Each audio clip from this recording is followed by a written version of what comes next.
Hi, I'm Liliana. Welcome to MentorcliQ's Mentoring Soundbites, where we answer some of the most common and important questions professionals just like you ask about starting, managing, and growing their mentoring programs. In this video, mentoring leaders across several large industries, including financial services, banking, consumer products, and energy, share exactly how they persuaded executive leaders to say yes to mentoring programs. We hope you find this video helpful. Be sure to like and subscribe for more mentoring best practices like this. So it comes down to what problem are we trying to solve through our business strategy? We identify those problems, and when you get into the talent discussions, it really comes down to the need to upskill talent. How are we going to develop our employees? Mentoring is one of the leading ways to upskill employees. So in general, I would say first thinking about how does mentoring align with our strategic objectives, our organizational goals? How can it make an impact on those things? And how can it make an impact for our employees? And so some of the things that you'd want to look at would be retention rates, internal mobility, cross-line of business connections, breaking down silos that exist within an organization through knowledge sharing, and even really thinking about DE&I goals and objectives and how mentoring can help with that. We really saw a need for more internal mobility. That was one of our big drivers. And so that was a piece that we got some data on, talked to the executives about, and pitch that as kind of one of the drivers that we wanted to achieve through the program.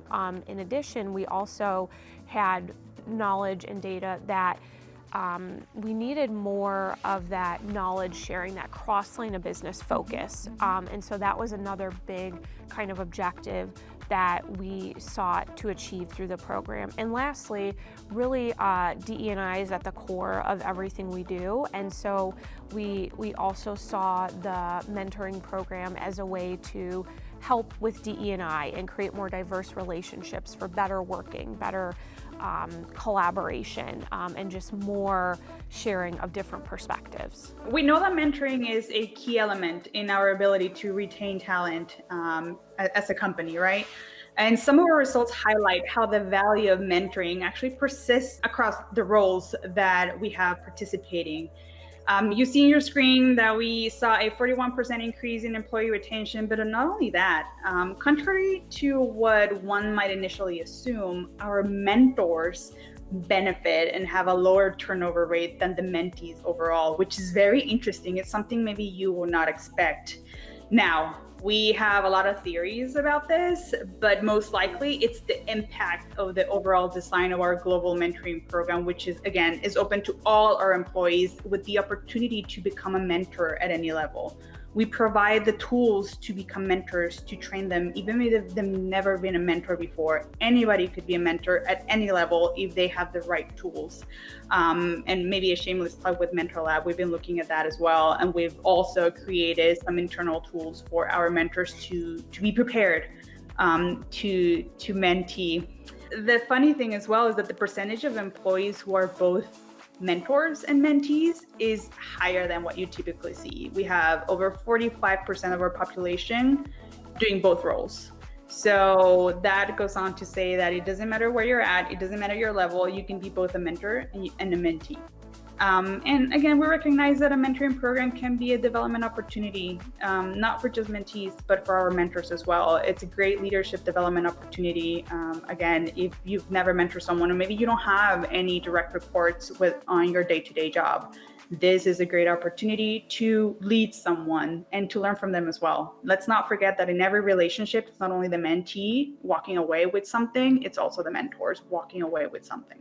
Once we ran the first edition and we started to receive the feedback from the participants, we already received our big yes to go to with the second edition. Even the employees and even HR, they were able to realize the benefits that we are receiving with the mentoring. So it was something very natural. Because a lot of employees who wasn't able to be part in the first edition, they were very excited to be part of the second one. So if you consider some numbers, just to put an example, the satisfaction with the program, it was a 4.4 of 5. The relationship satisfaction, it was 4.8 of 5. The NPS of the program, it was almost 7.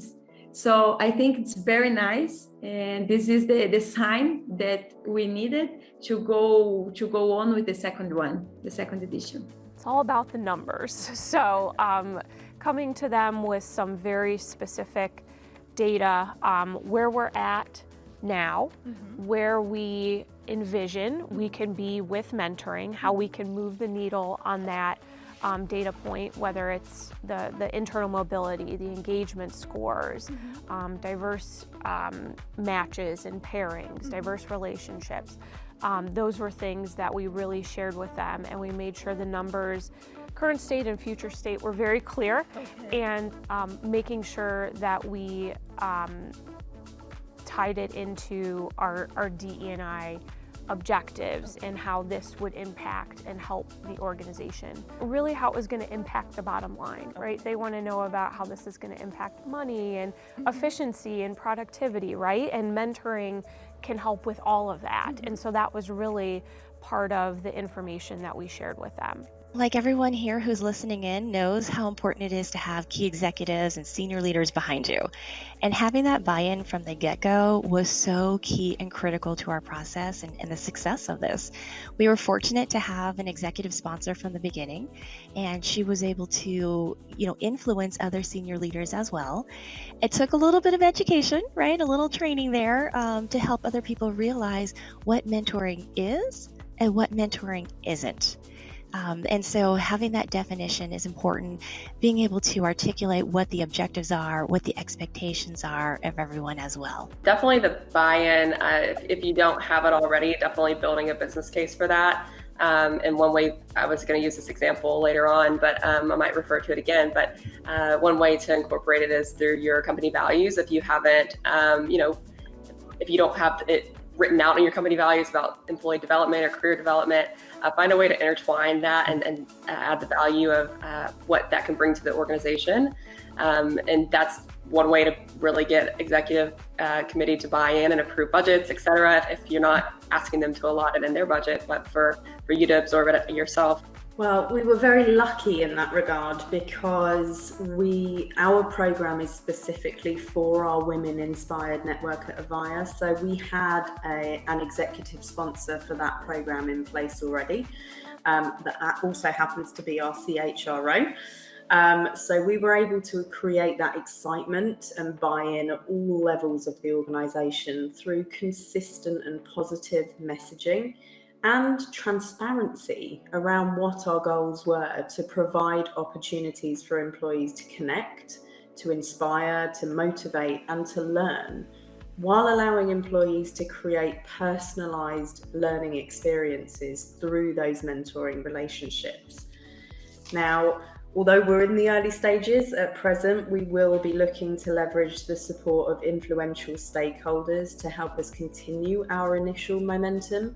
And that will be through a range of communications, including mentoring success stories, which doesn't necessarily have to be from our existing program because we're not there yet, but how mentoring, the ethos of mentoring, why it's important, what it's done for some of the people that are leaders already in their careers, through video messages, through blogs, as well as through updates at our regular employee forums and newsletters, that kind of thing.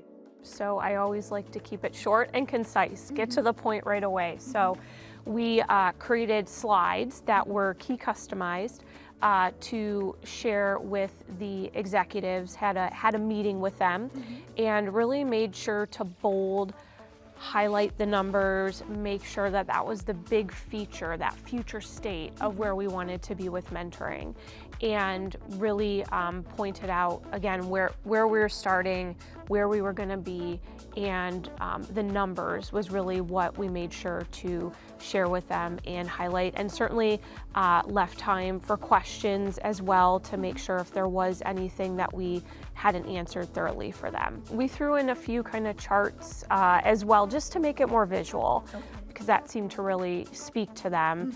And we did put a few quotes in there as well, even though, you know, the data and the numbers really spoke for themselves, that more qualitative appeal also was helpful to have in for a holistic presentation. What business objectives at your company could be impacted positively with a mentoring program? Let us know in the comments below. Executive buy-in is often one of the largest hurdles to starting or expanding programs. Navigating the internal sales the right way will help you get your programs off the ground. For even more mentoring tips, check out the links below the video or visit us at MentorcliQ.com. And don't forget to like and subscribe to get updated on mentoring best practices like this.